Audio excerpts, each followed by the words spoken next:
Alright guys, welcome to the channel and welcome back to our channel. Today we'll be diving into the world of wearable AI devices and asking the big question: will they make our smartphones obsolete? Picture this, right? You're on the bus, you're walking in the park, or maybe you're just chilling at home when suddenly you remember something important you forgot to do.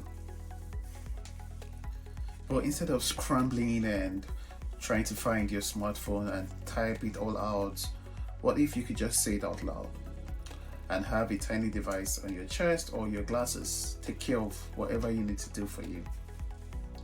That's the vision behind most wearable AI devices, like the AI pin from Humane and smart glasses from Meta and other companies.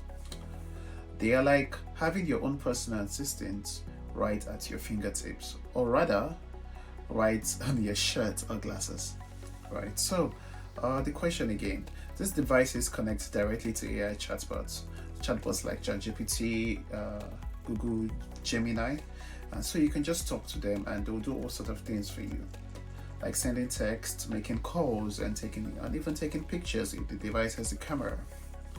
Sounds cool, right? But hold on a second. Are these devices really as revolutionary as they sound? Or are they just a bunch of gimmick or a tech gimmick, right? Well, it's a bit of both. While wearable devices offer some exciting possibilities, like freeing us from our smartphone addiction and making everyday tasks easier, they still have some hurdles to overcome. For one, they are not that different from AI features already built into our smartphones, right? So why would you need a separate device? And then there's the issue of reliability.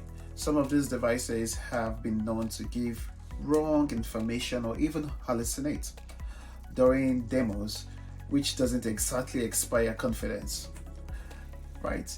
Not calling any names here, but I think we know what we're talking about here. And then there's the issue, but despite these challenges, right, the future of wearable AI is looking bright. Companies like Rabbit are already working on devices that could change the way we interact with our technology entirely. The R1 from Rabbit, for example, acts as a central hub for all of your devices, making it easier to control everything from just your voice. It's like having your own personal digital assistant in your pocket. So while wearable AI devices might not replace our smartphones just yet, they are definitely paving the way for a more connected and convenient future. And we'll be talking to our gadgets like they are old friends. And it makes you wonder, I want you guys to check this out in the comments. Do you think wearable devices would actually replace our smartphones?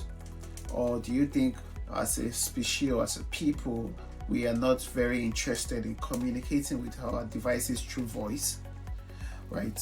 Or would you take it to the next level, which is communicating to our devices through our mind, just like how Neuralink has been able to show that a man can play chess with just his mind, right? And the Neuralink aspect opens the world to a new world entirely, opens people to a new world entirely. So let me know what you think. That's all for today, folks. Don't forget to like, comment, and subscribe. And for more tech news and updates, I'll see you next time. Cheers. Bye, guys.